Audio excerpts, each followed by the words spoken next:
Oke, selamat datang Bapak Ibu peserta webinar Pendalaman Biologi Nasional tahun 2025. Kami ucapkan selamat datang dan selamat siang. Hadirin dimohon perhatian, acara segera akan kita mulai. Sebelum acara dimulai, izinkan saya untuk memberikan pantun untuk Bapak Ibu hadirin yang berkesempatan mengikuti webinar pada siang hari ini. Pulau Bali, Pulau Dewata, pemandangan indah di Kintamani. Selamat datang peserta webinar yang bijaksana pada webinar bioremediasi pada hari ini. Assalamualaikum warahmatullahi wabarakatuh. Waalaikumsalam warahmatullahi wabarakatuh. Selamat siang, yang terhormat Ketua Departemen Biologi IPB University, yang kami hormati Profesor Hamim selaku pemateri pada webinar hari ini yang kebetulan telah tergabung bersama kita semua di sini melalui ruang virtual. Kita sapa dulu beliau. Assalamualaikum Prof, selamat siang. Waalaikumsalam warahmatullahi wabarakatuh. Selamat siang. Selamat siang Gimana kepada kabarnya Prof? Sehat guru-guru. nggih? Alhamdulillah, Ya, di sini sehat lagi ya hujan Prof terus ya. nih. Ya, Mudah-mudahan ya. sinyalnya Siap. baik-baik saja. Oke. Siap memberikan materi untuk kita ya Prof hari ini? Siap, insya Allah siap. Oke, siap. Ya. Kemudian kami lanjutkan, yang kami hormati juga panitia penyelenggara dan peserta webinar bioremediasi webinar nasional pendalaman biologi 2025. Puji syukur kehadirat Allah Subhanahu wa taala, Tuhan yang Maha Esa, berkat nikmat sehat sehingga kita dapat berkumpul melalui ruang virtual dalam rangka webinar pada kesempatan kali ini. Salawat dan salam tetap kita curahkan kepada junjungan kita baginda Nabiullah Muhammad SAW, yang tentu kita tunggu syafaat beliau nanti di hari akhir. Sebelum acara dimulai, izinkan saya memperkenalkan diri. Perkenalkan, saya Khairul Yazid dari Mantiga Jembrana Bali, selaku moderator yang akan memandu jalannya webinar pada kesempatan kali ini. Sebelum acara dimulai, izinkan saya selaku moderator untuk membacakan susunan acara sebagai berikut. Acara yang pertama, pembukaan. Acara yang kedua, pembacaan tata tertib webinar pada siang hari ini. Kemudian acara yang ketiga, penyampaian materi bioremediasi. Acara yang keempat, diskusi. Dan yang terakhir kita penutup. Marilah kita buka acara pada kesempatan kali ini dengan pembacaan basmalah bersama. Bismillahirrahmanirrahim. Disampaikan terima kasih. Selanjutnya, adapun tata tertib webinar pada siang hari ini, kami mohon untuk Bapak Ibu peserta webinar untuk menonaktifkan mikrofon dan kamera, kemudian tidak menggunakan fitur chat untuk salam dan sapa, tidak melakukan share screen, kemudian Bapak Ibu peserta wajib mengisi daftar hadir, kemudian link daftar hadir akan kami bagikan setelah sesi pemaparan dari Prof. Hamim nanti, dan link akan ditutup setelah acara selesai. Kemudian untuk sesi tanya jawab nanti, pertanyaan hanya dapat diajukan melalui fitur chat dengan format nama, spasi, nama sekolah atau afiliasi Bapak Ibu, spasi pertanyaan, kemudian e-sertifikat akan dikirim ke email peserta. Selanjutnya materi dapat diunduh pada link yang tertera di PowerPoint yang telah di-share screen oleh panitia.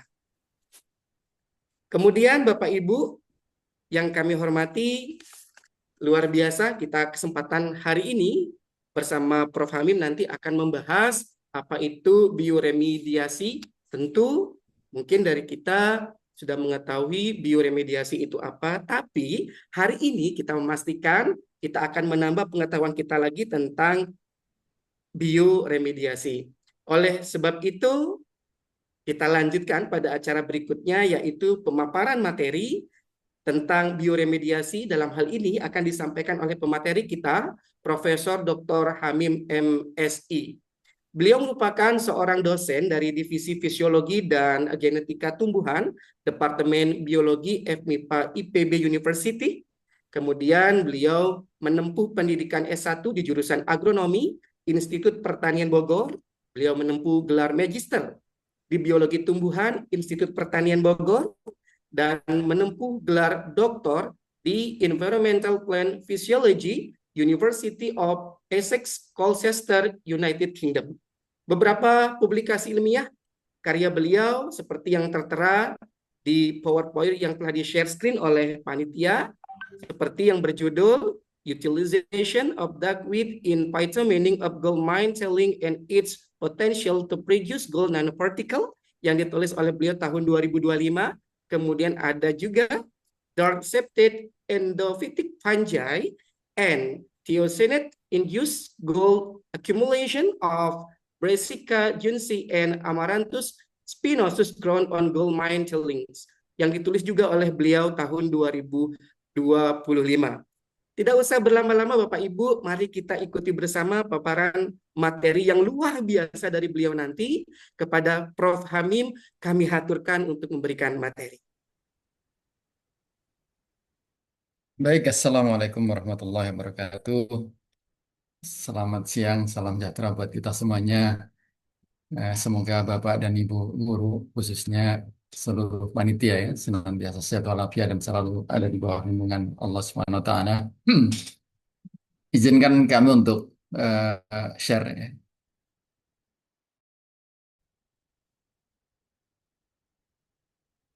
Semoga sudah bisa dilihat.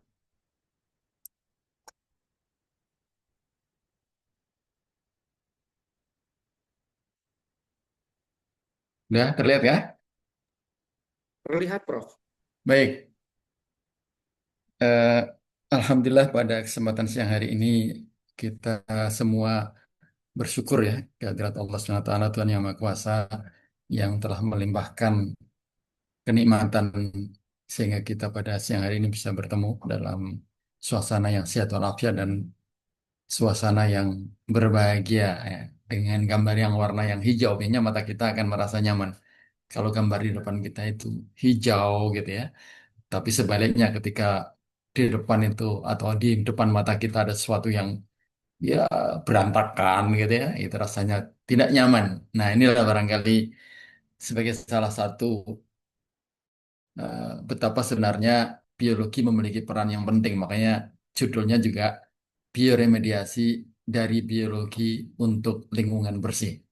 Dan tentunya berbahagialah Bapak dan Ibu ya sebagai guru-guru biologi atau barangkali tentunya para pemerhati yang lainnya yang menyenangi atau senang dengan sesuatu yang tentunya uh, berdampak pada perbaikan lingkungan.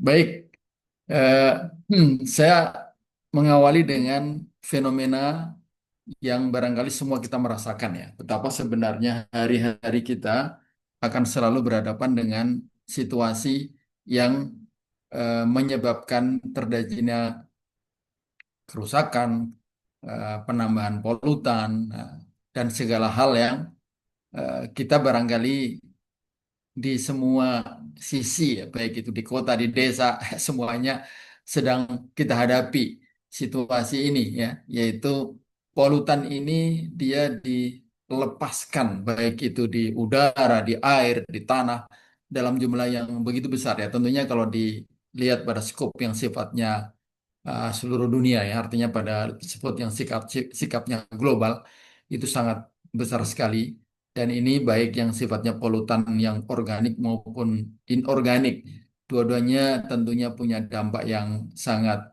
tidak baik buat kita menyebabkan kerusakan baik yang ada di seputar kita kemudian juga makhluk-makhluk termasuk juga tentunya dampaknya pada diri kita.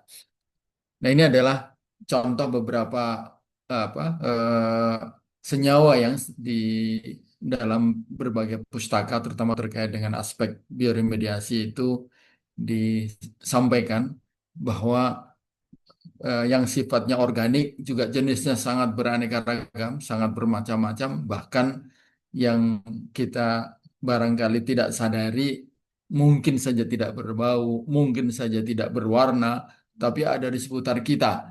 Dan oleh karena itu, ini menjadi sebuah perhatian besar yang mungkin perlu kita perhatikan. Kemudian juga yang tidak kalah pentingnya adalah sumber yang berasal dari logam berat. Walaupun sebenarnya kita ini tinggal di bumi, di mana material bumi kita ini ya tentunya banyak sekali logam, termasuk juga logam berat juga sangat banyak, apalagi kita yang hidup di Indonesia, mungkin nanti di belakang akan kita coba ulas lebih jauh. Sebagai negara penghasil logam terbesar dunia ya, yaitu nikel. Dan ini memang sebuah karunia di satu sisi, namun di sisi yang lain dia juga kalau kita tidak perhatikan sejak dini dari sekarang, mungkin akan menjadi bencana di masa depan. Nah, oleh karena itulah barangkali hari ini pembicaraan kita, diskusi kita ini menjadi sesuatu yang sangat penting, apalagi Bapak dan Ibu yang kemudian nanti akan menyampaikan kepada para siswa kita, ya, anak-anak kita, generasi-generasi pelanjut kita, sehingga sejak awal kita berikan alarm terkait dengan kontaminan yang mungkin terjadi.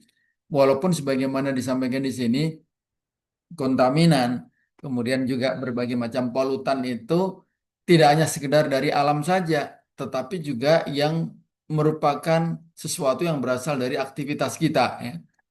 Baik itu penambangan, kemudian juga berbagai macam industri gitu ya, dan bahkan pertanian sekalipun itu juga mungkin akan menyebabkan terjadinya polutan ya karena kita menggunakan pupuk karena pestisida kan kita sudah pasti apalagi kalau kita berbicara tentang sebuah pertanian dalam arti yang sangat luas ya berhadapan dengan hama penyakit gitu ya tentunya ya kita akan menggunakan upaya-upaya untuk bagaimana mengendalikan itu sehingga ada pestisida bahkan kadang-kala juga menggunakan herbisida, bahkan pengairan itu sendiri juga bisa jadi dia mengalirkan sesuatu yang dia terlarut di dalamnya senyawa yang sebenarnya adalah merupakan polutan.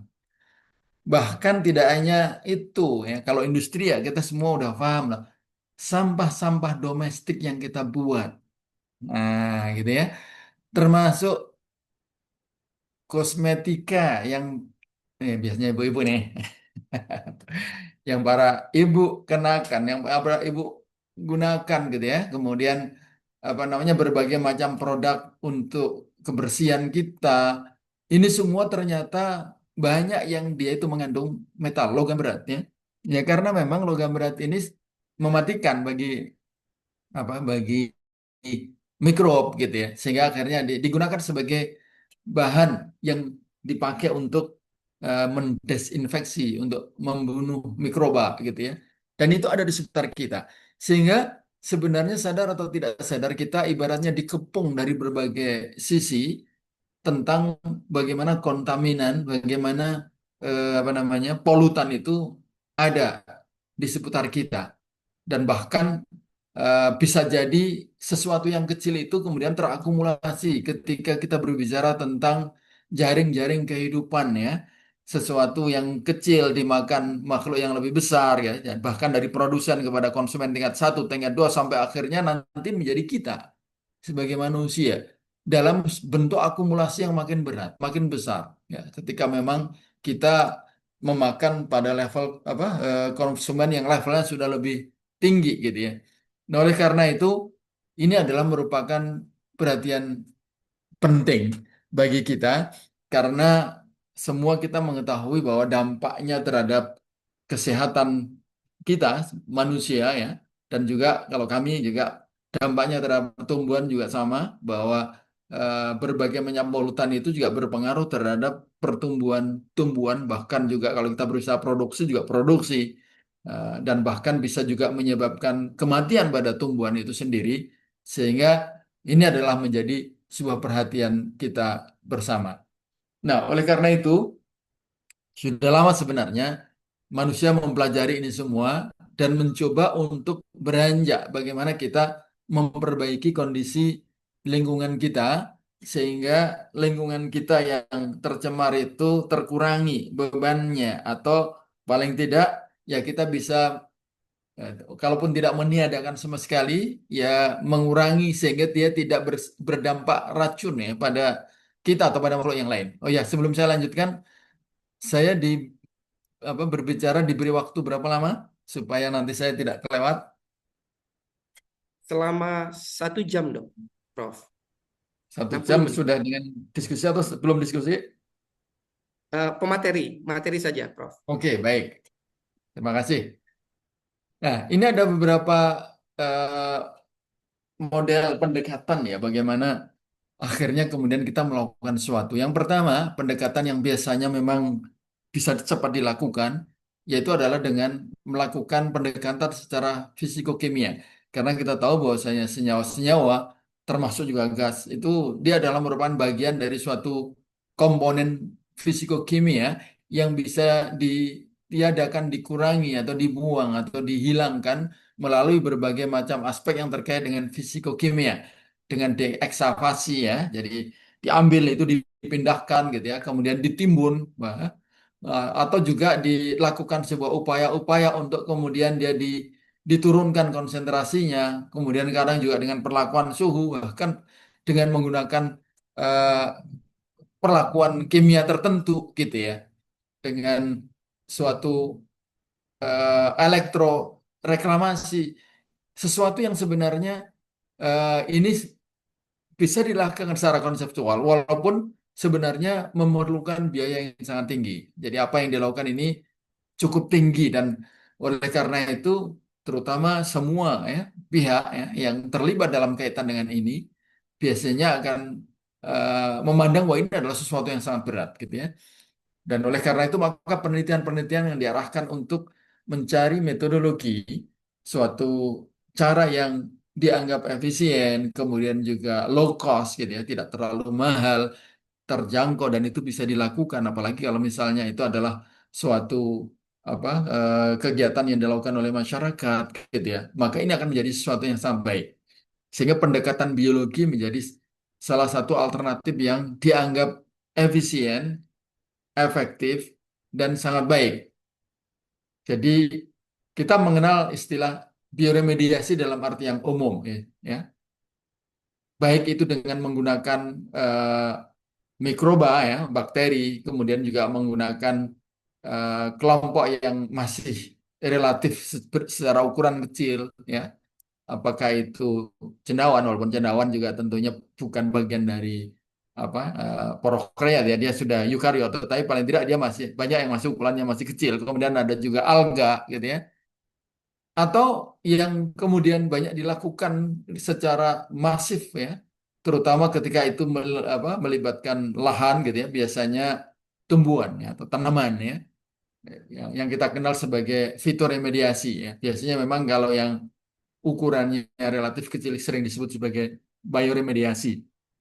Walaupun sebenarnya fitoremediasi juga bagian dari bioremediasi, cuman sering dipisahkan. Bahkan sekarang sudah juga ada mulai untuk apa namanya eh, cendawan misalnya sudah disebut dengan istilah mikoremediasi, ya. Sehingga upaya-upaya itu dilakukan secara lebih detail ya.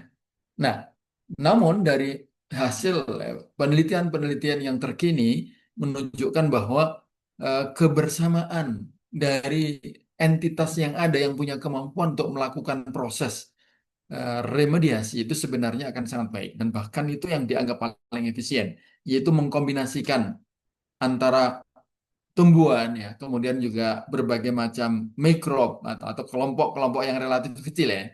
Apakah itu cendawan, bakteri, kemudian dengan tumbuhan, maka dia menjadi satu kesatuan yang sangat baik. Selain juga mungkin juga kombinasi-kombinasi dengan perlakuan yang lain, perlakuan dengan kimia misalnya ya, yang tujuannya adalah hanya sekedar untuk bagaimana melarutkan senyawa. Karena kadang-kadang senyawa-senyawa itu terikat dan tidak terlarut. Nah, sehingga tumbuhan tidak bisa mengikat. Nah, biasanya dia akan digunakan seperti itu. Nanti di belakang akan kita ulas lebih jauh lagi.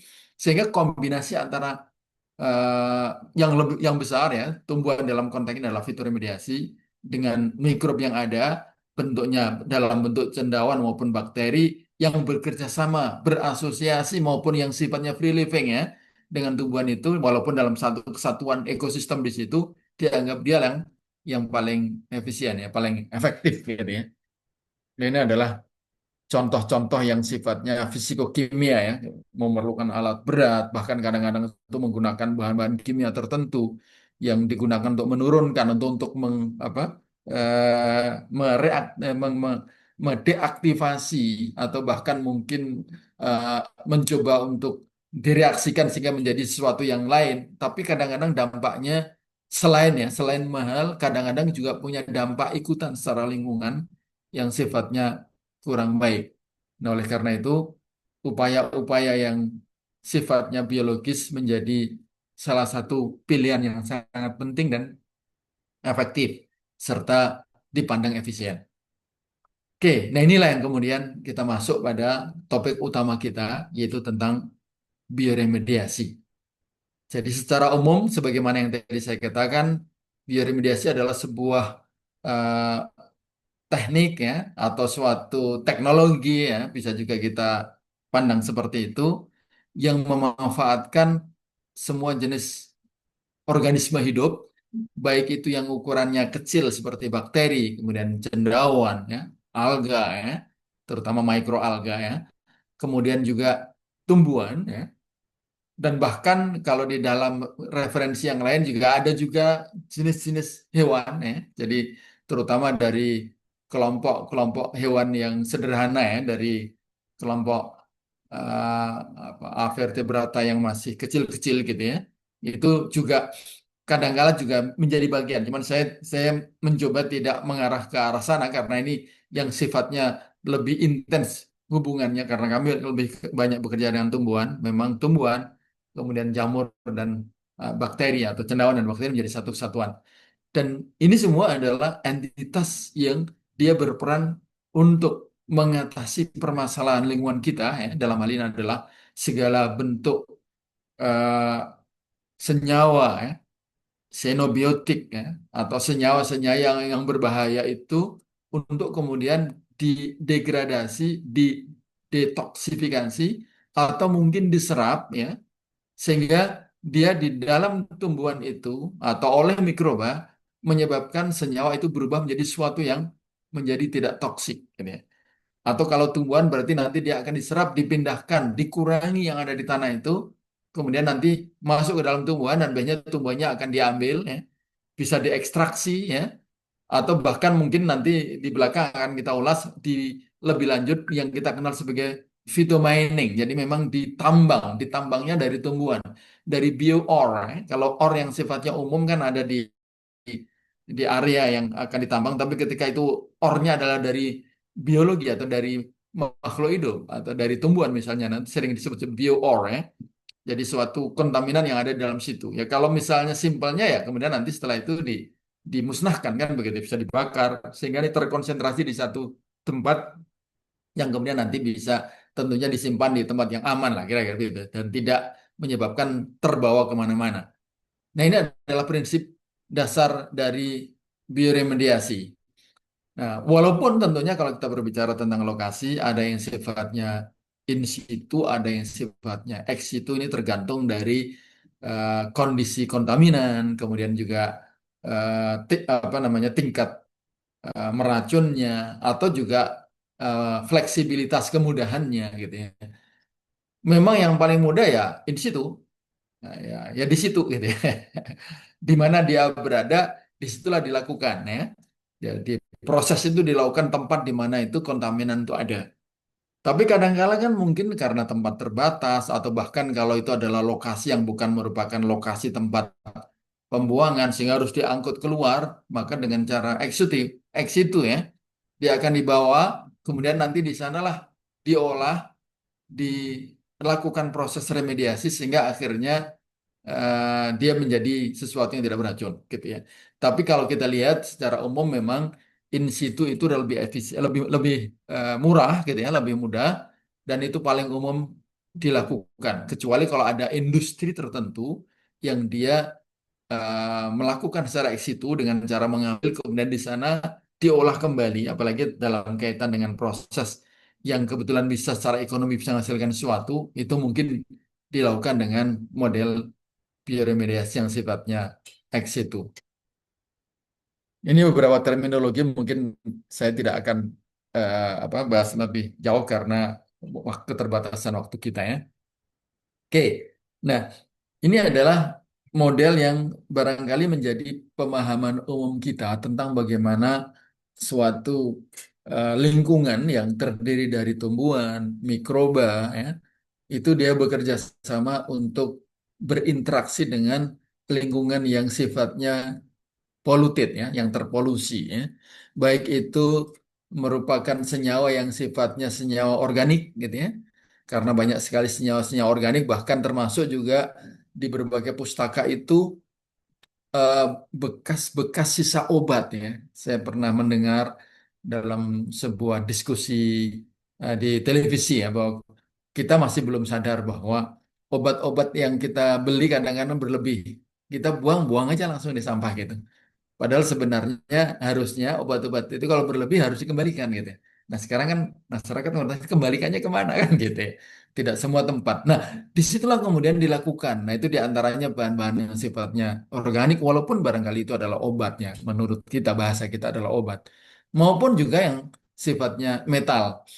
Nah tumbuhan dia adalah makhluk autotrof yang memang dia biasa menyerap hara, ya. Selain menyerap CO2 untuk kemudian dilakukan dalam proses atau dibentuk senyawa karbon dalam proses fotosintesis, juga dia menyerap hara. Dan hara itu yang sebagian besar adalah metal, logam. Artinya tumbuhan memang dia sudah dari dulu atau secara evolutif dia terbiasa menyerap metal. Sehingga memang di dalam tumbuhan itu terdapat eh, berbagai macam protein, ya, termasuk protein channel yang dia bisa menyediakan logam itu bisa masuk. Walaupun tentunya ada yang sifatnya selektif, tidak semua logam bisa masuk sesuai dengan kebutuhan tanaman kan gitu, ya, kebutuhan tumbuhan. Nah, oleh karena itu tumbuhan dia akan berinteraksi dan sudah terbiasa menyerap gitu, ya. Walaupun ketika yang diserap adalah suatu senyawa yang logam berat yang sangat toksik misalnya, ya mungkin aja ketika memang konsentrasinya tinggi dan dia diserap mungkin akan mati. Tapi tentunya ada tumbuhan-tumbuhan yang dia tidak tidak mati gitu, ya.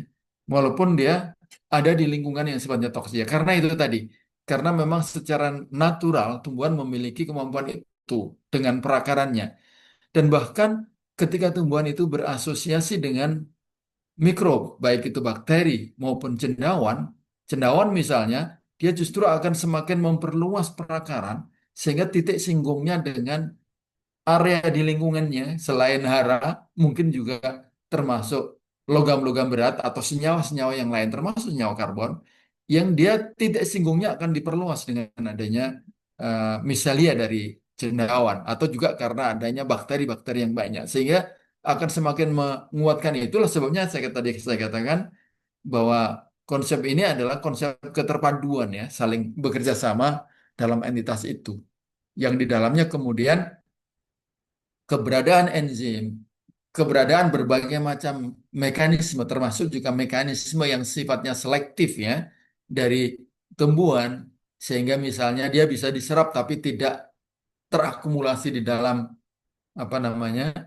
eh, sitoplasma, tapi dia langsung dimasukkan ke dalam vakula misalnya, sehingga dia tersimpan di sana yang tidak menyebabkan efek racun pada atau tidak menyebabkan gangguan pada mekanisme seluler gitu, ya. Itulah sebabnya makanya tumbuh-tumbuhan itu ada yang punya kemampuan untuk bisa gitu, ya. Dan ini tentunya dengan kerjasama tadi. Nah, ini adalah contoh contoh bagaimana mekanisme itu terjadi dan biasanya memang ketika tumbuhan itu mau menyerap dalam jumlah besar, itu punya akan disimpan selain, ya, di dalam matrik-matrik yang sifatnya eh, tidak aktif seperti misalnya matrik pada jaringan-jaringan yang pada apa namanya dinding sel, ya. Di dinding sel itu sendiri kan dia sifatnya tidak aktif, itu juga bisa mengikat karena dia sendiri juga banyak senyawa karboksil dan hidroksil yang dia bisa berikatan dengan berbagai macam komponen senyawa kimia sehingga dia bisa mengakumulasi juga walaupun tentunya jumlahnya relatif terbatas kalau itu ada di ruang-ruang sel dan antar sel, ya. Tapi yang besar ketika dia bisa menyimpan di dalam vakuola.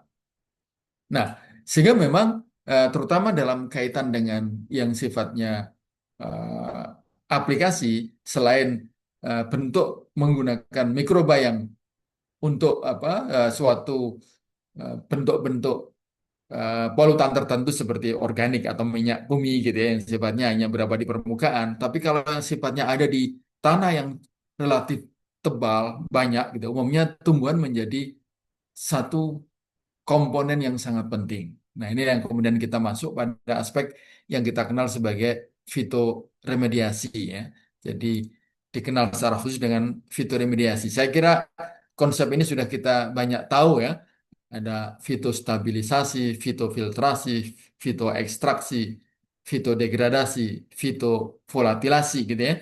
Sebagai suatu bentuk bahwa bagaimana tumbuhan itu bisa saja dia tidak menyerap di bagian atasnya, tapi dia disimpan di akar. Ini yang kita kenal sebagai fitostabilisasi ya. Jadi ketika tumbuhan itu dia menyerap komponen itu dari tanah, tetapi tidak diangkut ke bagian atas, tapi dia banyak disimpan sebagian pada bagian-bagian ruang dinding sel dan ruang antar sel di bagian perakaran dengan mungkin di luar ya, di luar dari perakaran, tapi dia terikat di wilayah perakaran itu. Nah, ini disebut sebagai fitostabilisasi ya. Sementara di bagian atasnya relatif rendah. Karena apa? Ketika kontaminan itu, apalagi misalnya logam berat itu diangkat ke bagian atas tumbuhan atau tanaman, maka otomatis di bagian atas itu akan bersinggungan dengan berbagai macam sel yang sifatnya hidup aktif, kemudian pertumbuhannya juga sedang aktif gitu ya, dan itu akan berpengaruh. Nah, oleh karena itu, kadangkala memang fitostabilisasi menjadi salah satu strategi ya yang dimiliki oleh tumbuhan sehingga dia tetap berada di bagian perakaran. Nah, sementara hal yang lain terjadi pada tanaman yang dia punya kemampuan disebut sebagai fitoekstraksi ya, yaitu selain dia mengakumulasi di bagian akar, kemudian dia diteruskan sampai ke bagian atas. Dan tentunya kalau kita berbicara tentang fitoekstraksi ini, berarti tumbuhan itu dia punya kemampuan ya untuk mengatasi. Sebagai contoh, ketika logam itu atau apa namanya komponen polutan itu masuk pada level seluler ya, di sitoplasma, maka dia harus punya kemampuan untuk bagaimana dia didetoksifikasi sehingga dia tidak menyebabkan dampak buruk terhadap komponen-komponen yang ada di sitoplasma gitu ya. Kita mengenal misalnya untuk logam berat ada namanya fitokelatin ya. Fitokelatin adalah suatu senyawa ya senyawa organik dengan bobot rendah gitu ya, yang mengandung N juga, yang dia punya kemampuan untuk menjerap ya, untuk menjerap logam, kemudian logam itu diikat dalam ikatan yang menyebabkan dia menjadi tidak aktif dan akhirnya dia bisa melewati ya, area sitoplasma dan kemudian dikirimkan ke dalam vakuola. Kita juga mengenal ada namanya metallothionein ya. Itu juga contoh dari bagaimana senyawa yang dimiliki oleh tumbuhan yang bisa menyebabkan begitu. Dan itulah yang memfasilitasi sehingga tumbuhan itu mampu melakukan fitoekstraksi. Jadi dia diekstrak dari akar sampai ke bagian daun dan bahkan pada sisi-sisi tertentu ya, jumlah kemampuan ekstraksinya itu begitu besar sehingga ketika diekstrak atau ketika dianalisis itu dia kandungannya melampaui eh, unsur-unsur logam yang lain atau melampaui titik threshold yang ketika tanaman itu tidak punya kemampuan dia mati. Kira-kira begitu. Dan ini tentunya sesuatu yang ya ini adalah mungkin contoh-contoh yang tadi kami gambarkan ya. Jadi kemampuan fitoekstraksi itu tentunya adalah dia mampu mengikat sejak dari akar ya.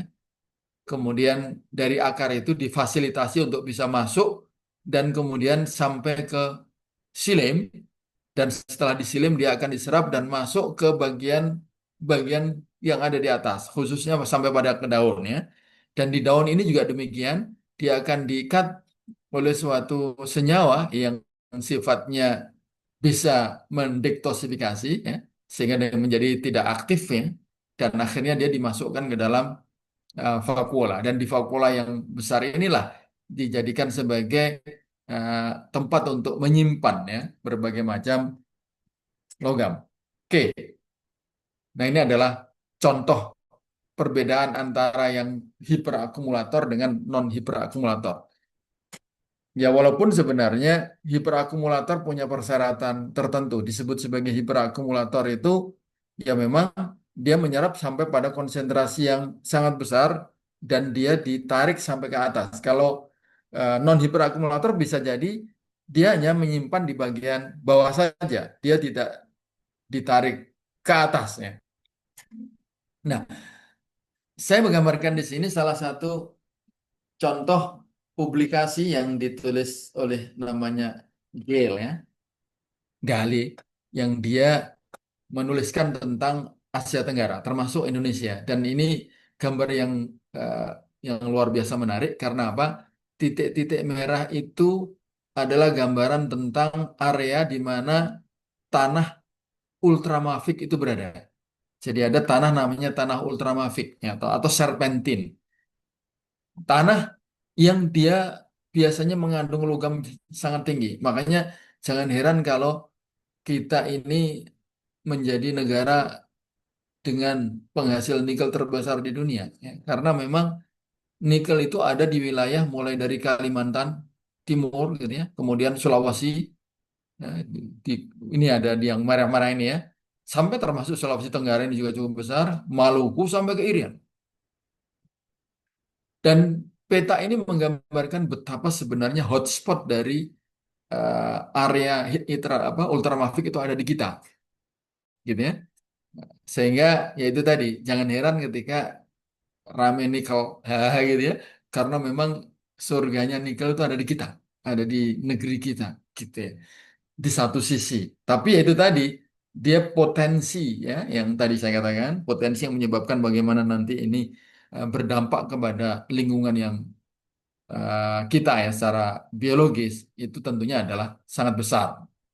Nah, oleh karena itu di area-area di mana itu merupakan hotspot tanah ultramafik itu sebenarnya dia punya potensi tumbuhan namanya hiperakumulator.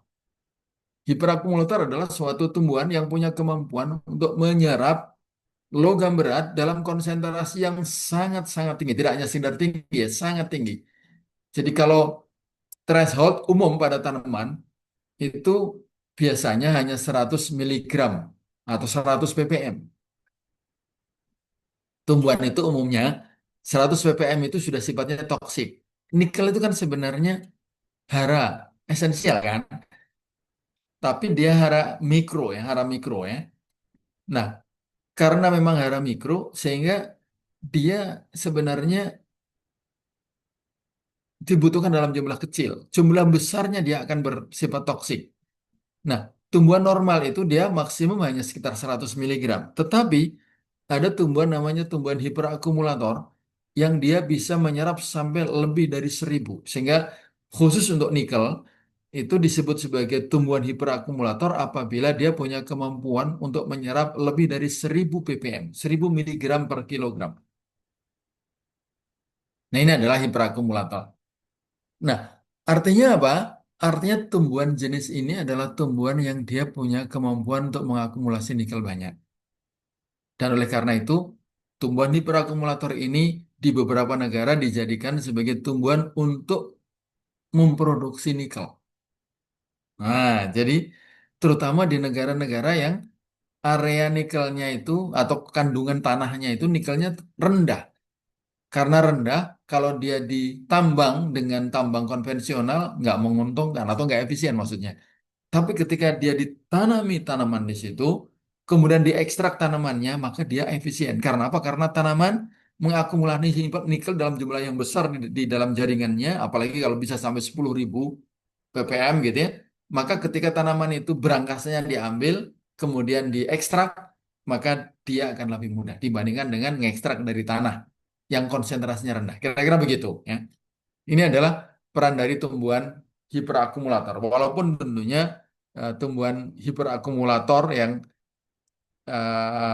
yang biasa ya, atau yang bisa menyerap dalam konsentrasi yang sangat tinggi itu umumnya pertumbuhannya lambat. Makanya beberapa ahli mencoba mencari tumbuhan hiperakumulator yang dia pertumbuhannya tetap bagus gitu ya. Nah, biasanya makanya orang akan mencari nggak harus tinggi-tinggi amat, tetapi dia punya kemampuan tumbuh cepat sehingga biomasa yang dihasilkan itu bisa cepat gitu ya. Itulah salah satu cara ya di antaranya untuk supaya secara ekonomi bisa digunakan. Oke, sehingga memang ini hanya sekedar ilustrasi aja perbedaannya antara fitostabilisasi dan fitoekstraksi tadi udah kita ini kan. Nah, sehingga konsep modern saat ini adalah kalau tadi ada fitostabilisasi, ada fitoekstraksi, ada fitovolatilisasi gitu ya. Maka saat ini bagaimana konsep itu dijadikan sebagai kesatuan ya untuk menyatukan antara tumbuhan, kemudian ya tentunya tumbuhan dicari yang punya kemampuan tinggi. Kalau tadi ya misalnya di kita di hutan di wilayah-wilayah, kami sendiri sedang punya penelitian juga dan mahasiswa mencari di wilayah-wilayah Nusa Tenggara, Nusa Tenggara di Sulawesi Tenggara gitu ya. Kami ada di dua tempat itu kemarin di Konawe, kemudian sekarang ini di Pomala mencari tumbuhan yang punya kemampuan untuk itu di satu sisi, tapi juga tentunya kita membutuhkan bantuan dari mikroba ya. Nah, bagaimana kita mencari mikrob yang potensial juga, karena mungkin tidak semua mikrob juga bisa hidup pada lingkungan dengan kondisi metal yang tinggi atau kondisi polutan yang tinggi. Nah, oleh karena itu perlu diseleksi juga dari tim mikrobiologi juga harus menyeleksi juga, gitu ya, sehingga didapatkan genotipe yang memang dia punya kemampuan tahan, gitu ya. Nah, ketika nanti disatukan dengan tanaman maka akan sangat baik ya. Bahkan mungkin juga dengan menggunakan genetika engineering ya, walaupun ini mungkin agak sedikit perlu effort lebih ya, tapi kadangkala waktunya bisa lebih pendek dan bahkan juga mungkin kadang kita memerlukan senyawa kimia tertentu. Oke, nah sehingga memang kesatuan tadi akan menjadi penting ketika dia kita implementasikan secara bersama, selain tumbuhan toleran juga mikrobanya dan juga akhirnya bisa menghasilkan menyerap eh, senyawa lebih banyak, apalagi kalau senyawa itu bisa secara ekonomi menguntungkan. Nah, inilah yang kemudian kita kenal sebagai phytomining, phytomining, yaitu menggunakan tumbuhan ya, untuk bisa menyerap logam, tapi logam-logam yang memiliki nilai ekonomi tinggi. Nah, gitu ya. Jadi ini ada phytomining. Memang yang populer phytomining. Biomining yang dianggap secara prospek ekonomi kuat itu adalah phytomining ya. Dan phytomining ini menjadi salah satu apa prospek teknologi penambangan ke depan ya. Apalagi kalau sekarang ini orang berbicara tidak lagi hanya sekedar tambang-tambang biasa, tapi tambang-tambang yang misalnya rare earth ya. Jadi tambang tanah jarang. Kalau kemarin bahkan ramai di koran ya, katanya ada tambang tanah jarang atau rare earth element ya, elemen tanah jarang. Itu sekarang menjadi salah satu yang apa sedang tren lah ya di mata orang. Oke, nah ini adalah contoh dari tumbuhan hiperakumulator yang kadang-kala memang pertumbuhannya lambat gitu ya. Ini saja contohnya mengandung 3% ya, logam ya. Jadi 3% eh, dari aspek kandungan nitrogen saja di dalam tanaman itu biasanya sekitar 1,5%. Nah ini nikelnya 3%. Berarti bahkan lebih banyak daripada ini ya, daripada unsur hara makro yang sebenarnya memang dia diserap dalam jumlah besar oleh tumbuhan. Oke, nah saat ini yang memang sedang banyak dikejar orang adalah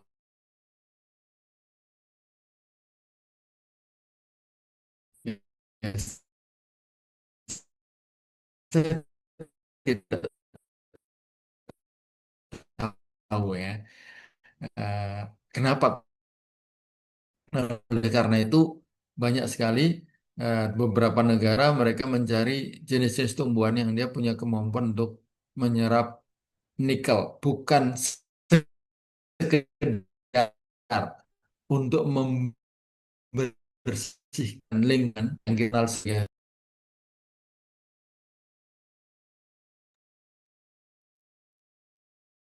Ya, sepertinya Prof. Hamim sinyalnya lagi kurang bagus ini.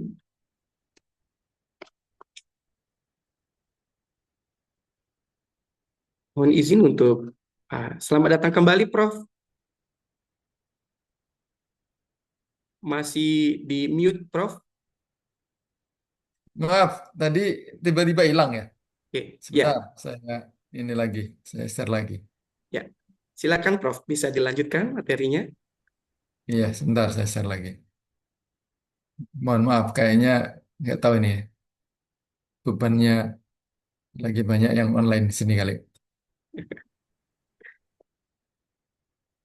Bentar.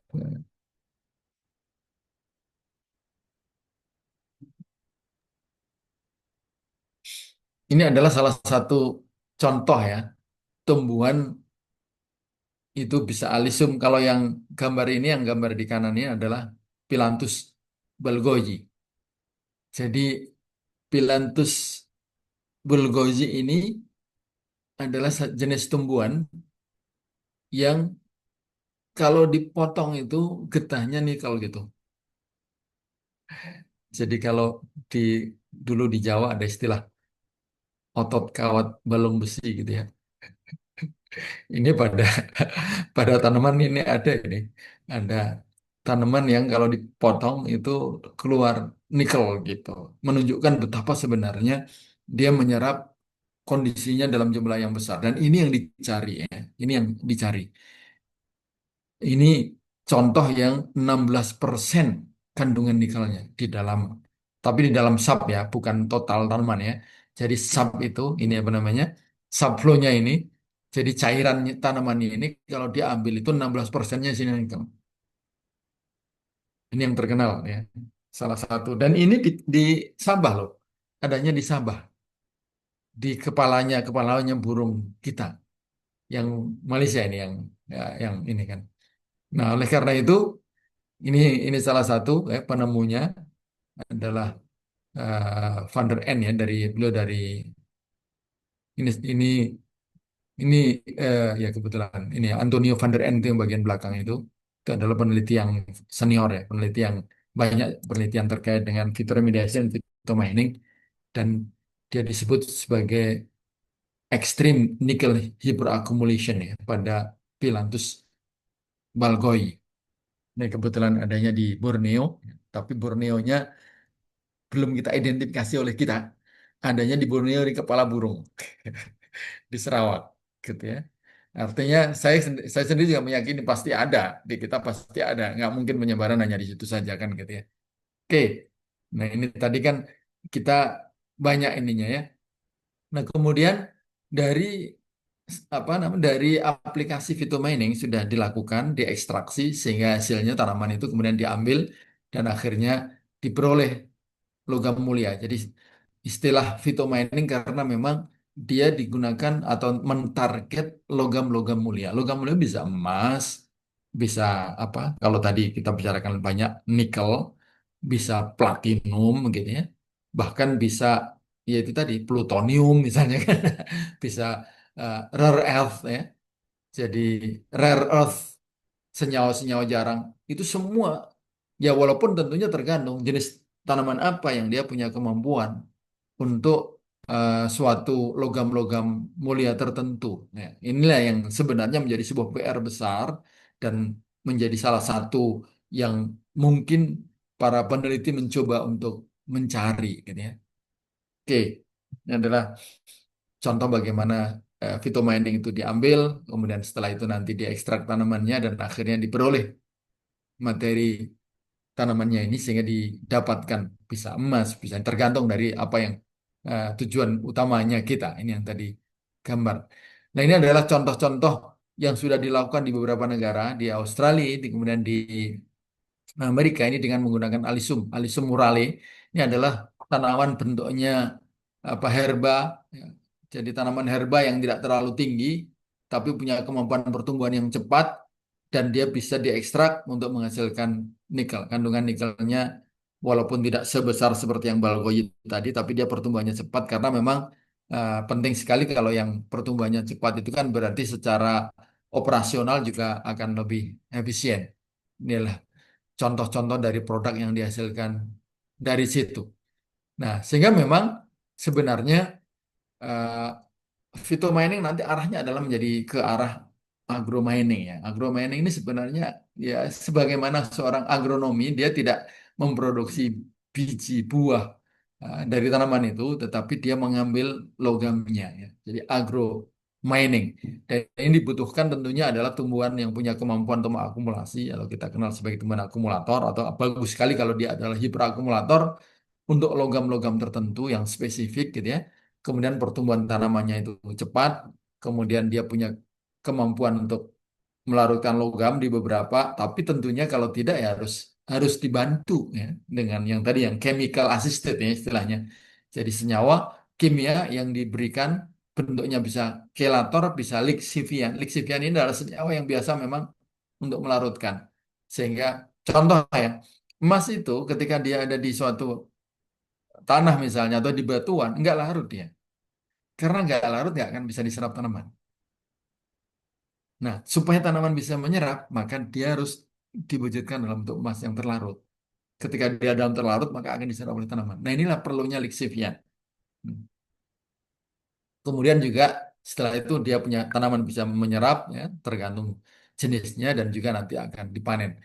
Nah, ini adalah contoh-contoh jenis-jenis tanaman yang di hasil penelitian menunjukkan dia punya kemampuan untuk menyerap ya emas ya, ini kebetulan ini adalah logamnya adalah emas kalangkoe, Brassica jungsea, Kilopsis, Brassica campestris ini adalah umumnya dari kelompok Brassicaceae itu cukup baik ya punya kemampuan yang baik untuk menyerap emas. Nah, kemudian ini adalah senyawa-senyawa yang biasa digunakan untuk membantu proses sehingga emas yang semula tidak larut itu bisa menjadi larut. Dan ini mirip karena kalau tambang emas menggunakan sianida, maka ini juga amonium tiosianat ini kan mengandung sianida juga ya. Ini dia bisa digunakan untuk melarutkan eh, tanah atau media yang mengandung emas itu sehingga emas ada dalam bentuk tersedia bagi tanaman untuk diserap. Walaupun biasanya setelah tanaman itu menyerap, biasanya dia akan mati.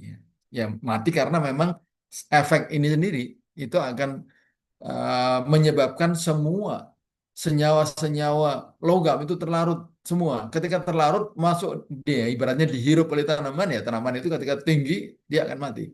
Tapi justru ketika dia mati itulah nanti akan diambil untuk kemudian diekstrak. Nah, kira-kira begitu prosesnya ya. Ini juga adalah jenis yang lain ada sodium tiosianat, potasium iodid gitu ya. Oke. Nah, terakhir karena waktu kita tinggal beberapa menit lagi, saat ini phytomining yang merupakan bagian dari prospek fitoremediasi sudah diarahkan kepada mengambil logam-logam mulia dan bahkan logam mulia itu terambil oleh tanaman dalam bentuk menjadi nanopartikel. Karena nanopartikel emas itu mahal ya. Dan bahkan untuk membentuk nano itu sendiri perlu sebuah teknologi yang secara ekonomi tentunya juga relatif mahal. Oleh karena itu, sekarang juga sedang dicari ya metode untuk bagaimana dia bisa bisa lebih murah dan juga lebih apa lebih aman terhadap lingkungan. Itu diantaranya menggunakan tumbuhan. Nah, oleh karena itu maka ini adalah salah satu contoh penelitian yang mencoba ya menggunakan tumbuhan untuk menyerap emas dan ketika dia ekstrak dia ekstraknya dalam bentuk nanopartikel.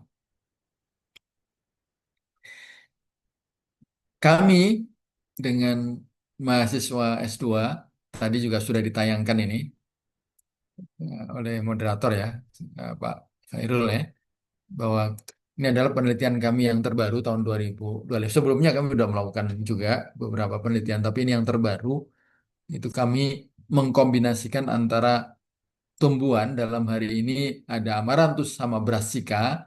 Kemudian kita menggunakan cendawan endofit, dark septed endofit namanya ya. Jadi DSE, ya, istilahnya sering disingkat DSE. Nah, ini kami gunakan atau kami berikan pada tanaman yang tanaman itu nanti ketika kita beri perlakuan tiosianat, ini kan judulnya ada tiosianat ya. Tiosianat Induced Gold Accumulation ini karena memang kita menggunakan tiosianat untuk kita berikan kepada teleng. Jadi teleng tambang emas kami dapat dari Pongkor. Teleng ini kan sudah dibuang. Jadi buangan itu berupa teleng. Tapi sebenarnya teleng itu masih mengandung emas walaupun sedikit, kecil. Sehingga memang sudah nggak efisien kalau mau diambil lagi. Kira-kira begitu. Tapi masih ada sebenarnya. Apalagi kalau teleng itu dari masyarakat ya, dengan menggunakan teknologi sederhana itu lebih banyak lagi kandungannya. Kalau dari industri itu pun masih ada ya. Nah, oleh karena itu kami pakai teleng itu. Nah, tapi kalau tanaman ditaruh di teleng saja, karena emas di dalam teleng itu nggak larut, tanaman tetap nggak punya kemampuan. Ya, walaupun mampu, nggak terlalu banyak. Kira-kira begitu. Nah, oleh karena itu digunakanlah tiosyanat. Disiramkan di situ, dalam waktu seminggu, tanaman sebagian tanaman mati. Tapi untuk tanaman yang kita beri DSE, ini dia bertahan lebih lama. Tidak mati, walaupun akhirnya lama-lama mati juga gitu ya. Tetapi paling tidak dia bisa bertahan. Artinya apa? Kalau dia itu bertahan lebih lama kan punya kemampuan untuk menyerap lebih banyak kan gitu. Dan inilah sebenarnya penelitian kami yang sudah kami publish ini diantaranya ini adalah datanya ya. Jadi kami menggunakan teleng saja ini T1, T2 ini menggunakan tiosyanat pada konsentrasi yang relatif rendah, T3 pada konsentrasi dua kalinya. Ini ternyata dia linier. Jadi semakin dengan menggunakan tiosyanat maka akan meningkat ya, kemampuan menyerap tanaman untuk mengakumulasi emas. Nah, ini yang kedua, ini yang terbaru ya, adalah penelitian kami dengan menggunakan tanaman mata lele. Tanaman mata lele tanaman kecil. Duckweed itu kelompok lemna. Lemna itu ukurannya daunnya itu atau frond kita sebutnya frond ya. Itu hanya kira-kira kurang dari setengah mili daunnya ini ya. Kurang dari setengah. Jadi kecil sekali.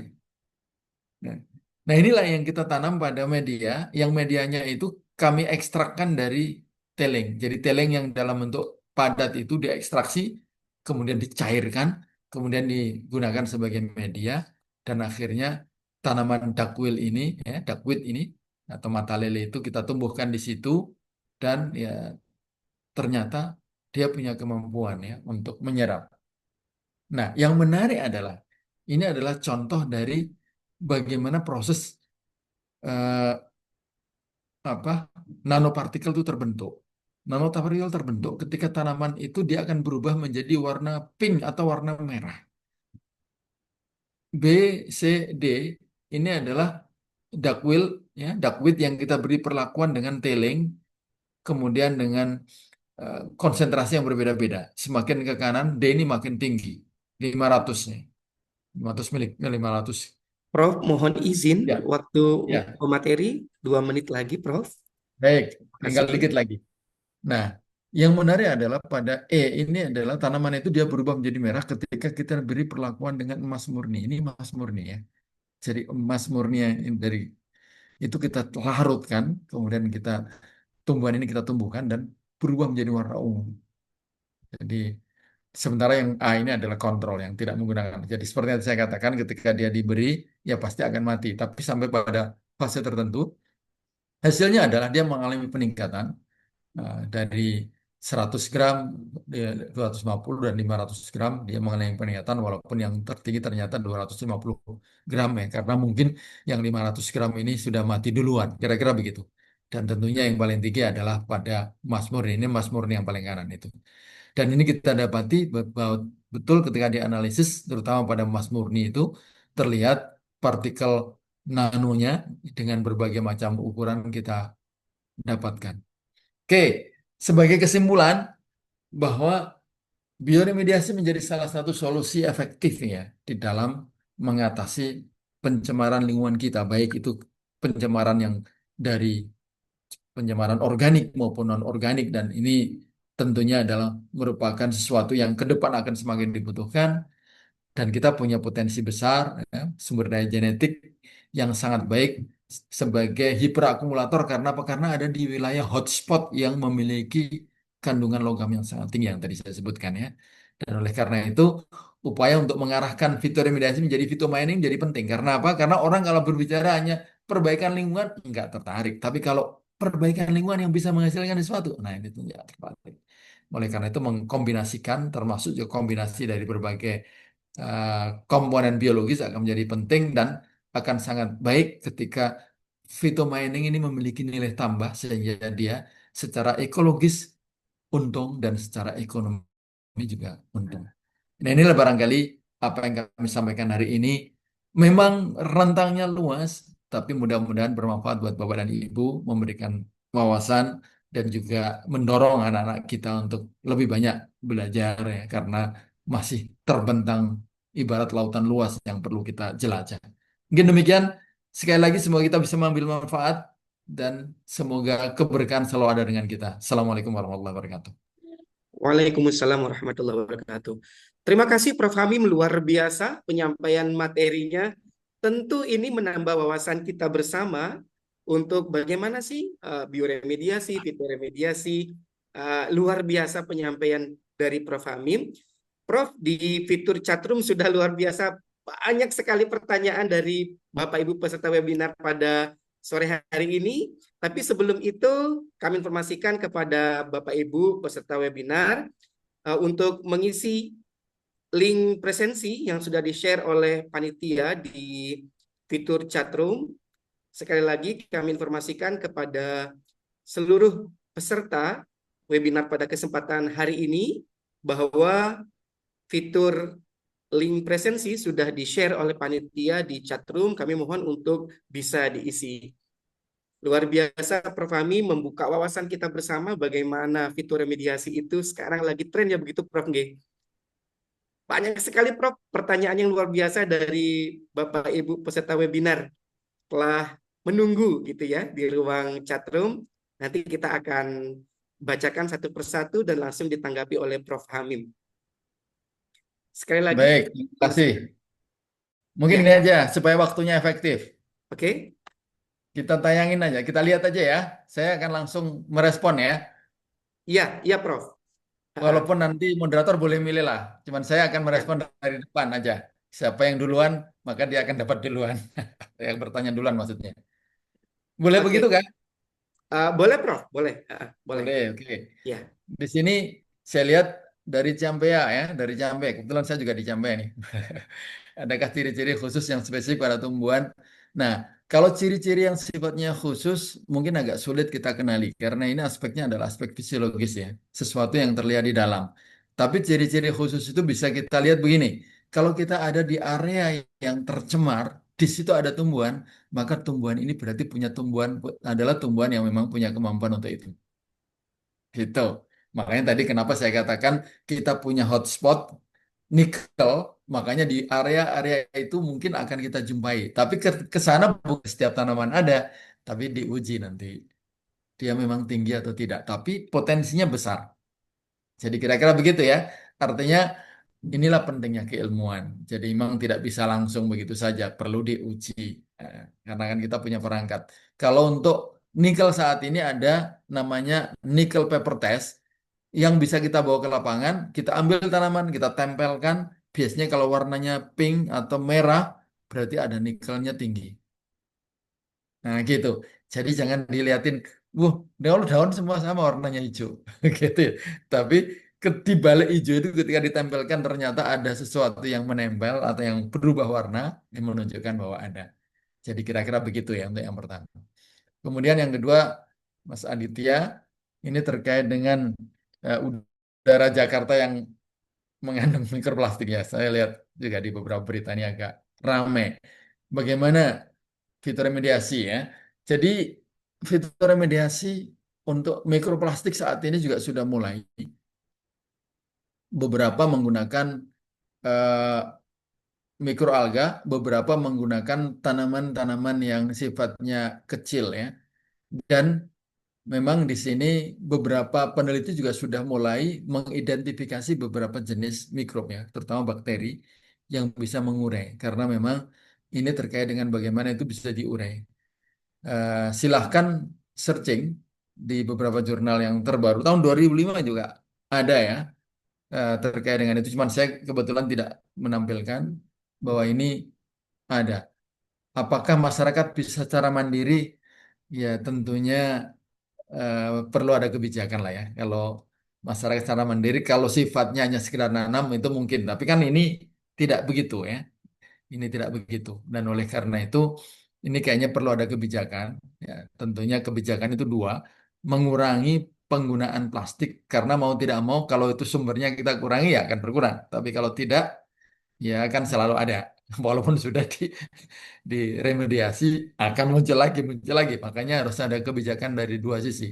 Mengurangi di satu sisi dan juga mencoba melakukan treatment untuk bisa mendegradasi itu. Nah, oke. Kemudian yang berikutnya dari Pak Nurfianto dari Malang, optimalisasi terkait dengan fitomediasi berbasis komunitas tumbuhan, ya, terutama terkait dengan apa ini, logam berat, PFAS dan sebagainya, memastikan keamanan dan bagaimana menciptakan ekonomi yang berlanjut. Oke, jadi gini prinsipnya itu bahwa fitoremediasi itu dia punya beberapa cara untuk bagaimana dia itu akhirnya bisa bersifat secara ekonomi bisa berbulirkan ekonomi. Yang pertama adalah kita mengenal namanya eh, phyto phytomanagement ya atau phytomanagement. Bapak Ibu bisa searching di apa di jurnal dengan judul phytomanagement atau phytomanagement. Nanti akan Bapak Ibu dapatkan di situ banyak sekali para orang-orang termasuk industri yang dia menanam tanaman tertentu yang punya kemampuan untuk menyerap logam atau juga bisa mengurai berbagai macam senyawa organik di satu sisi, tapi sisi yang lain dia bisa punya kemampuan untuk memproduksi biomasa yang tinggi dan biomasanya itu dipanen untuk menjadi eh, bahan bakar berbasis biomas. Itu satu ya. Yang kedua adalah dengan cara menanam jenis-jenis tanaman tertentu yang dia bisa tidak mengarah kepada pemanfaatan yang menyebabkan keracunan. Sebagai contoh misalnya gini, menanami tanaman dengan dua jenis atau dua kelompok tanaman. Tanaman yang pertama adalah tanaman yang bisa menghasilkan minyak non-edible. Contohnya jarak pagar gitu ya. Atau jarak kastor itu ditanam di area misalnya pertambangan atau area yang mengandung tercemar lah. Nah, itu minyak kastornya itu diekstrak dan itu banyak penelitian mengatakan dia tidak terbawa logamnya di situ. Sehingga dia akan bisa tetap menghasilkan minyaknya saja, tapi ya tentunya berangkasa dan sebagainya itu mungkin ada, tapi di minyaknya tidak. Itu yang pertama adalah terkait dengan non-edible oil ya. Ini sudah saya punya tulisan terkait dengan itu. Kemudian yang kedua adalah tanaman-tanaman yang menghasilkan minyak atsiri itu juga banyak digunakan untuk proses phytomanagement. Misalnya akar wangi, kemudian apalagi itu eh, berbagai macam jenis yang menghasilkan minyak atsiri itu ketika ditanam di area tercemar dan dia bisa tumbuh dengan baik karena kemampuannya tentunya ya, maka dia bisa secara ekonomi akan menghasilkan. Sebagai contoh misal begini, wilayah Jawa Timur ya, yang ada bekas apalah misalnya bekas eh, pertambangan apa semen misalnya gitu kan, area itu tanaman tidak mudah tumbuh. Oke, ditanam ini tanaman-tanaman yang punya kemampuan tumbuh baik, kemudian nanti bisa diambil minyak atsirinya. Nah, maka di situ secara ekonomi akan bergulir. Bisa melibatkan masyarakat. Ini contoh-contoh saja ya. Kemudian yang berikutnya adalah terkait dengan ini dari Pak atau Ibu ini dari Afriza. Ini menggunakan tumbuhan bagaimana efektifnya jika dibandingkan dengan bioremediasi menggunakan bakteri. Oke, ini tadi sudah saya sampaikan ya. Jadi yang paling efektif adalah kombinasi keduanya. Kami sudah melakukan beberapa, termasuk bahkan di area pencemaran minyak di laut. Itu kebetulan kami menggunakan mangrove. Ya tentunya kita yakin bahwa mangrove di situ tidak hanya sekedar mangrove saja. Keberadaan mangrove itu akan ada berhimpun di sana berbagai macam bakteri gitu ya, bahkan mungkin juga cendawan juga yang dia akan bersama-sama dalam ekosistem itu untuk menurunkan. Memang kalau dari sisi-sisi tertentu yang sifatnya lokasinya tertentu, sebagai contoh yang tadi saya katakan di tengah lautan ter apa ada minyak gitu ya, ya otomatis nggak mungkin akan kita tanam kan. Ya yang paling efektif adalah disemprot dengan bakteri yang memang bakteri itu dia punya kemampuan untuk mendegradasi gitu. Tapi dalam kondisi-kondisi yang ya,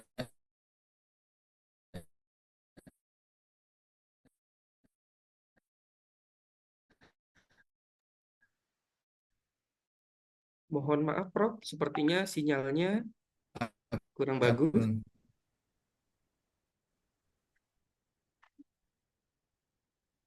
Mohon izin, Prof. Hamim. Sepertinya sinyal atau jaringan dari internet Prof. Hamim kurang bagus.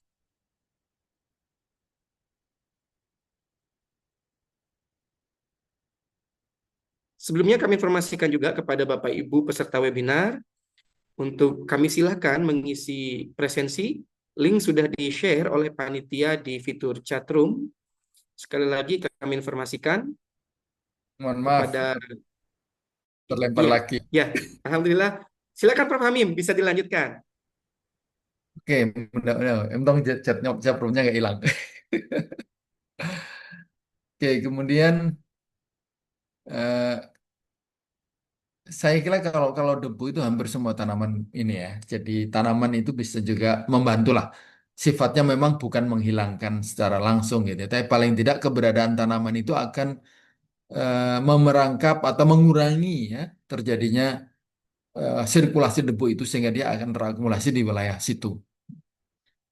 Oke, kemudian dari siapa ini? Bu Retno ya, Bu Retno dari Banjarnegara terkait dengan eceng gondok namanya adalah mengabsorpsi logam yang bisa menjadi pertanyaan adalah apabila tanaman tersebut dimanfaatkan sebagai pakan ternak. Oke, jadi gini, eh, proses fitoremediasi yang tadi saya katakan ada satu namanya adalah fitostabilisasi, yang kedua adalah fitoekstraksi. Ya. Ini salah satu contoh yang yang berbeda. Fitostabilisasi itu dia hanya diakumulasi di bagian akar, tapi tidak di bagian atas. Tapi kalau dia fitoekstraksi, itu dia diakumulasi di akar maupun di bagian atas. Pada tanaman-tanaman budidaya, ketika memang kita mau menggunakan itu, harus diyakinkan bahwa dia sifatnya punya kemampuan hanya fitostabilisasi saja. Dia tidak akan menarik ke atas, sehingga dia bagian atasnya bisa dimanfaatkan. Baik untuk pangan maupun pakan, sama. Tapi kalau dia ternyata sampai ke atas, ya tentunya jangan. Karena dia akan bersifat toksik ya. Makanya harus dianalisis tentunya ya. Berapa kandungannya di akar, berapa kandungannya di atas, dia masuk baku mutu pakan atau tidak. Nah, kira-kira begitulah kalau kita mau. Kalau misalnya dia ada di atas, eceng gondok termasuk yang dia punya kemampuan sampai ke atas. Saya tidak tahu apa benar eceng gondok dipakai buat pakan ya. Biasanya itu buat tiker itu. Atau buat sesuatu yang lain ya. Artinya biasanya untuk pupuk organik gitu nggak apa-apa. Ya. Tapi kalau untuk pakan, kalau memang itu mengandung ya jangan ya. Oke, kemudian membedakan antara mengabsorbi dan tidak secara morfologi. Ya sebenarnya begini. Jadi kalau dia itu mengandung atau tidak, ya kita harus analisis. Nggak bisa hanya sekedar dengan melihat. Karena kalau melihat performa tanaman atau morfologi tanaman, kalau dia tanamannya ada tahan, dia pertumbuhannya bagus. Kalau tanamannya memang tidak tahan, dia akan mati kan gitu ya. Akan ada namanya bronzing. Contoh adalah Fe ya. Kalau terlalu tinggi Fe, tanaman mengalami bronzing. Tapi kalau tanaman itu tahan, dia nggak mengalami bronzing. Cuman biasanya dia akan disimpan di akar. Jadi kira-kira begitu. Oke, kemudian dari Pak Hendrius. Oh, nggak bertanya ya. Pak Sugihanto, apakah tanaman hiperakumulator bisa digunakan sebagai tanaman obat yang dapat mendeteksi digunakan tanaman obat selain menggunakan mendeteksi. Jadi begini, kalau tanaman itu adalah tanaman obat luar, nggak apa-apa, obat gosok gitu ya, nggak apa-apa. Tapi kalau obat ini adalah obat yang diminum, ya jangan. Karena otomatis kalau dia adalah hiperakumulator, jangan sampai dia menjadi bagian dari baik itu pangan maupun pangan. Obat-obatan tentunya termasuk di dalamnya itu ya. Oke, kemudian bagaimana cara ini dari Bu Yeni ya memperbaiki lahan yang telah ditanami oleh sawit karena saat ini sepanjang mata memandang di namun daerah sekian sudah ditanami sawit sedangkan sawit adalah selesai masa tanam akan merusak lahan. Oke, saya ingin meluruskan ya bahwa sawit akan merusak lahan. Makanya kenapa ada namanya sustainable sustainable development of apakah itu sawit atau apa gitu. Jadi bagaimana kita mengembangkan sesuatu yang secara sustainable. Kerusakan itu bukan disebabkan oleh tidak ada tanaman yang merusak. Tidak ada tanaman yang merusak lahan kita. Justru semua tanaman itu akan memperbaiki lahan kita. Ini yang harus kita yakinkan. Nggak ada tanaman yang merusak itu. Gitu ya. Tanaman pasti memperbaiki. Kenapa? Karena tanaman itu ketika dia masuk, akar-akarnya itu di dalamnya pasti akan diikuti oleh banyak sekali entitas, baik itu bakteri, cendawan, yang akan bersama-sama bekerja untuk meningkatkan fertilitas lahan. Itu pasti. Ditambah dengan serasa-serasa yang jatuh itu akan begitu, gitu ya. Sehingga nggak mungkin tanaman itu merusak, itu nggak mungkin, gitu ya. Nah, orang seringkali salah di dalam melihat. Orang sering yang dipublish adalah membandingkan antara hutan alam dengan sawit. Ya jelas pasti beda. Hutan alam itu serasanya saja dalam waktu sebulan itu tumpukannya udah tinggi sekali. Sawit apalagi kalau misalnya dibersihkan bawahnya dibuang gitu ya. Ya memang sedikit. Pembandingannya begitu. Kalau mau membandingkan sawit dengan tanah kosong gitu. Nah, makanya saya katakan saya ingin meluruskan ya. Jadi tidak ada tanaman yang merusak. Gitu. Tidak ada tanaman yang menyebabkan kerusakan lahan. Tapi kalau misalnya ada tanaman yang katanya banyak sekali menyerap air sehingga air itu hilang, ya, ini masalah trade off ya. Semua jenis tanaman itu dia akan melepaskan air ke udara, itu sudah pasti. Sekali lagi mohon maaf, saya sampaikan bahwa jadi kelapa sawit itu tidak merusak lahan. Ya, kalaupun misalnya lahan habis disawit kemudian waktu itu misalnya pengelolaannya tidak dilakukan secara sustainable sehingga lahannya menjadi kritis ya tinggal dikembalikan aja ditanam dengan tanaman-tanaman itu makanya di area-area sawit itu banyak sekali ditanam cover crops ya yang bisa menghasilkan nitrogen ya jadi biasanya cover crop itu banyak dari legum. Nah, kelompoknya begitu. Nah, terima kasih nih Bu Yeni ya kemudian dari Pak Tobib eh, apakah phytomining juga efektif untuk menambang logam yang letaknya berada di lokasi yang cukup dalam dari permukaan tanah? Ya tentunya selama akar tanaman itu bisa ya bisa. Tapi kan umumnya biasanya begini. Jadi phytomining itu dilakukan di satu area yang kebetulan konsentrasi logamnya rendah dan pada titik singgung bersama dengan tanaman. Kalau contoh tadi Alisum murale ya, itu pada lahan yang kira-kira sekitar 20 sampai 50 cm. Disitulah yang ada. Ya ketika memang di bagian dalam ya mungkin perlu dicarikan cara untuk supaya tanah itu bisa atau akar itu bisa menyampai gitu ya. Sehingga akhirnya bisa diserap. Kira-kira begitu. Ya kalau enggak, wah itu nanti dianggap sulapan nanti. Oke, kemudian sudah habis ya pertanyaan-pertanyaannya. Iya, Prof. Wah, Sepertinya oke. Monggo. pertanyaan habis, waktunya juga sudah habis, Prof. Pas sekali luar biasa. Prof. Hamim telah memaparkan dan menjawab pertanyaan dari Bapak Ibu peserta webinar, tentunya ini menambah wawasan kita begitu nggih. Sekali lagi terima kasih Prof. Hamim atas pencerahan ilmunya. Saya kasih pantun deh untuk Prof. Hamim. Air Subak mengalir menyejukkan hati, sawah menghijau di kaki gunung yang tinggi. Terima kasih Prof. Hamim yang berbudi, ilmunya tumbuh bak pohon abadi. Tepuk tangan Cakep. untuk Prof. Hamim, Amin. luar Terima biasa. kasih Prof. Amin. Ya, terima kasih Bapak dan Ibu semuanya. Semoga Ya, bermanfaat dan semoga membawa keberkahan. ya. Prof. Hamim Baik, kalau begitu, mohon izin Prof, mohon izin ya, untuk Bapak Ibu peserta webinar untuk bisa membuka kameranya sebelum Prof. Hamim meninggalkan ruang virtual, kita berfoto bersama beliau dulu nih kayaknya nih.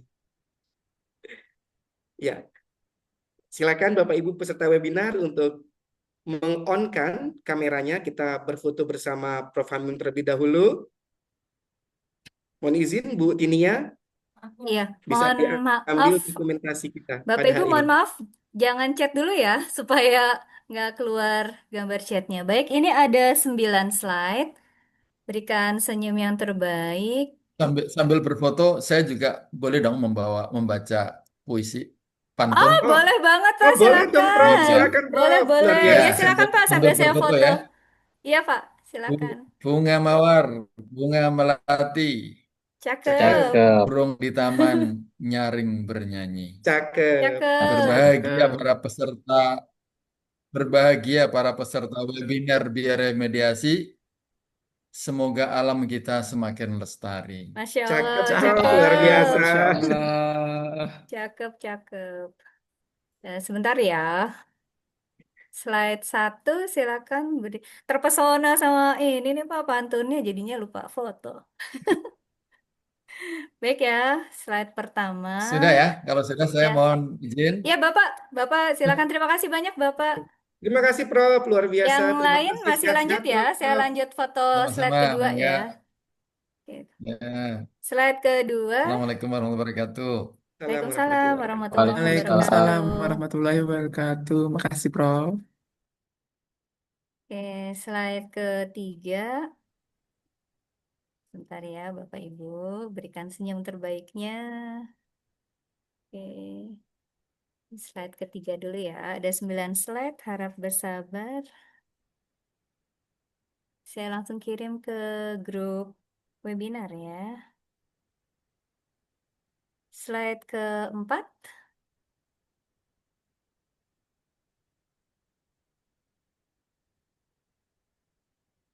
Boleh lihat di grup webinar kalau yang sudah bergabung. Slide kelima. Slide kelima sudah tidak ada yang terbuka kameranya. Sebentar. Nanti kalau ada yang terlewat suka tanya, kok saya nggak ada gitu. Slide ke-6 ini juga sudah tertutup semua. Mudah-mudahan menyimak ya tadi. Sebentar.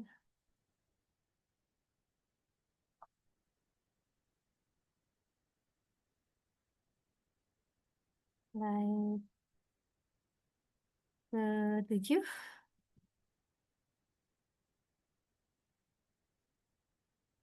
Harap bersabar, 2 slide lagi. Slide ke-8.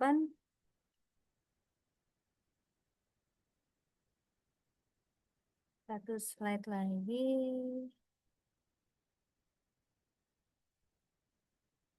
Kemudian sudah selesai. Oke, baik Bapak Ya, Ibu, terima terima kasih. kasih Bu Tinia. Terima kasih banyak.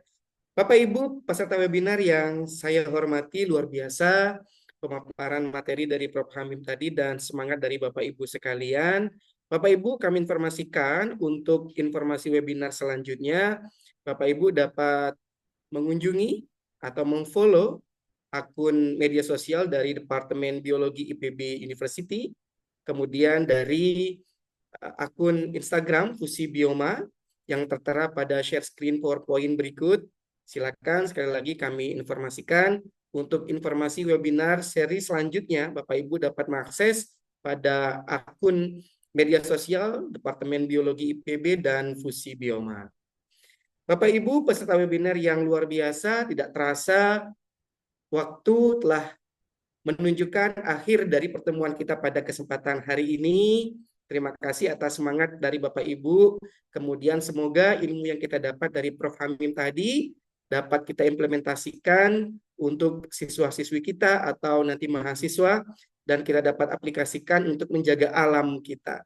Bapak Ibu, saya selaku moderator Ferul Yazid dari Mantiga Jembrana Bali, mohon pamit undur diri dan minta maaf apabila terdapat kesalahan dalam memandu acara pada kesempatan yang berbahagia ini. Saya akhiri, wabillahi taufik wal hidayah, wassalamualaikum warahmatullahi wabarakatuh. Waalaikumsalam.